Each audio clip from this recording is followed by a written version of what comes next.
விஷால் அவர்கள் சினிமாவுல என்னதான் செஞ்சுக்கிட்டு இருக்காரு? இவரு செய்ற எல்லாமே தளபதிய பார்த்து செய்ற மாரியே இருக்கு இல்லையா? ஆமா, இது இன்னைக்கு ஆரம்பிச்சது இல்ல. இவருடைய முதல் படமான செல்லமே மூவிலருந்து ஆரம்பிச்சது. தளபதி போலவே புரட்சி தளபதி அப்படின்னு இவருக்கு ஒரு பட்டத்தையும் வச்சாங்க. ரொம்ப நாள் கழிச்சு தமிழ் நடிகர் சங்கத்தில போட்டியிடுறதுக்கும் ஒரு பெரிய வாய்ப்பு கிடைச்சது. அந்த சங்கத்தில போட்டியிடும்போது இவரு ஒரு கட்சிய அறிவிச்சிருந்தாரு. தளபதி அவர்களுடைய மக்கள் இயக்கம் போலவே விஷால் அவர்களுடைய மக்கள் நல இயக்கம் அப்படின்னு சொல்லிட்டு ஒரு இயக்கத்தையும் அறிவிச்சிருந்தாரு. தொடர்ந்து அவர் ஆக்டிங் பண்ண ஒவ்வொரு மூவிலுமே அவர் தளபதி ஃபேன் அப்படின்றதையும் வெளி காமிச்சுக்கிட்டாரு. ஒரு டைமில் தளபதி அவர்களை ரொம்ப பிடிக்கும், நானும் ஒரு ஃபேன் தான் அப்படின்ற போல் அப்டேட்டையும் கொடுத்துருந்தாரு. தொடர்ந்து இவருடைய மூவிஸ் எல்லாமே தளபதியுடைய மூவிஸ் போலவே இருக்க ஆரம்பிச்சது. இவர் வைக்கிற டைட்டில் கூட தளபதி மூவி டைட்டில் மாதிரியே இருந்துச்சு. தளபதி அவர்களுடைய கத்தி படம் ரிலீஸ் ஆனதுக்கப்புறம் இவர் கத்தி சண்டை அப்படின்னு சொல்லிட்டு ஒரு மூவிக்கு டைட்டில் வச்சிருந்தாரு. புலி படம் ரிலீஸ் ஆனதுக்கப்புறம் பாயம்புலியும் அப்படின்னு சொல்லிட்டு ஒரு டைட்டிலை வச்சிருந்தாரு.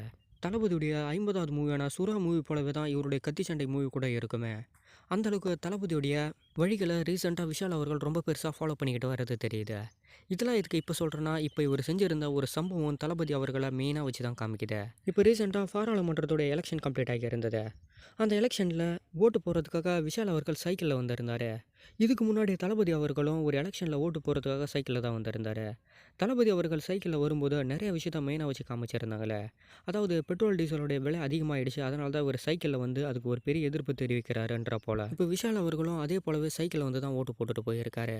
இது ஏன் எதுக்கு அப்படின்னு யோசிக்கிறத விட, இவரு ஏன் எதுக்கு இந்த மாரி வராரு அப்படின்றத விட, இவரு தளபதியுடைய வழிய ஃபாலோ பண்றாரு அப்படின்ற மாரி எல்லாமே அப்டேட் போய்க்கிட்டு இருக்கு. தமிழ் இண்டஸ்ட்ரியில இருக்க உச்ச நட்சத்திர ஆக்டருடைய பட்டியல்ல தான் விஷால் அவர்கள் இருக்காரு.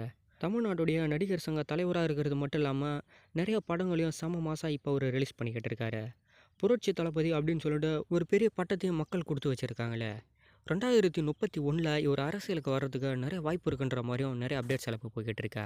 2026ல தளபதி அவர்கள் எப்படி நேரடியா மாநிலத்த மெயினா வச்சு தேர்தல்ல இறங்க போறாரோ, அதே போலவே விஷால் இறங்கறதுக்கு நெறைய வாய்ப்பு இருக்குன்னு சொல்லிக்கிட்டு இருக்காங்க.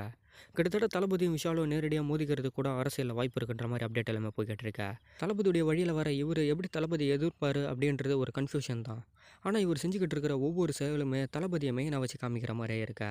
தளபதிக்கும் விஷால் அவர்களுக்கும் ஒரு நல்ல தொடர்பு இருக்குன்னே சொல்லணும். அந்த தொடர்பு எந்த அளவுக்கு நீடிக்கும் அப்படின்றது தெரியல. ஏன்னா, இப்போ போய்க்கிட்டு இருக்கிற ஒரு சில சிச்சுவேஷன்ஸ் எல்லாமே அப்படிதான் இருக்கு. இது எல்லாத்தையுமே தாண்டி தளபதிக்கு விஷால் அவர்கள் பெரிய சப்போர்ட் பண்றாரு அப்படின்னா, கண்டிப்பா 2026 எலக்ஷன்ல தளபதி அவர்களுக்கு ஒரு மிகப்பெரிய சப்போர்ட்டா விஷால் அவர்கள் இருக்கிறதுக்கு வாய்ப்பு நெறையா இருக்கு. இப்போ ரீசென்ட்டா தளபதி அவர்களும் கிட்டத்தட்ட 2000 பேர கொண்ட ஒரு முதல் உறுப்பினர் பட்டியலையும் ரெடி பண்ணிக்கிட்டு வராரு. இதில நெறைய ஆக்டர்ஸ் மட்டும் இல்லாம, நெறைய பேர் இதுக்குள்ள இணைஞ்சிருக்காங்கன்னு சொல்லணுமே. அதில விஷால் போல நெறைய பெரிய பெரிய ஆக்டருடைய பட்டியலும் சீக்கிரமா வரதுக்கு வாய்ப்பு இருக்குன்ற மாரி அப்டேட் எல்லாமே போய்க்கிட்டு இருக்கு. தளபதியுடைய வழியில விஷால் இருப்பார் அப்படின்னா, கண்டிப்பா சீக்கிரமா இவருடைய கட்சியும், கொடியுமே ரிலீஸ் பண்றதுக்கு நெறைய வாய்ப்பு இருக்கு. இப்போ ரீசென்ட்டா தொடர்ந்து இவருடைய மூவிஸ் எல்லாமே போய்க்கிட்டு இருக்கிறதுனால, அதனுடைய வேலைகள் எல்லாத்தையுமே முடிச்சுட்டு, அரசியல் சார்ந்து எந்த மாரியான அப்டேட்ஸ் எல்லாத்தையுமே குடுக்க போறான்னு ஒரு பெரிய வெயிட்டிங் தான். கண்டிப்பா 2026 எலக்ஷன் முடிஞ்சதுக்கப்புறம் விஷால் அவர்களுடைய அரசியல் அப்டேட்டும் தெரியும்.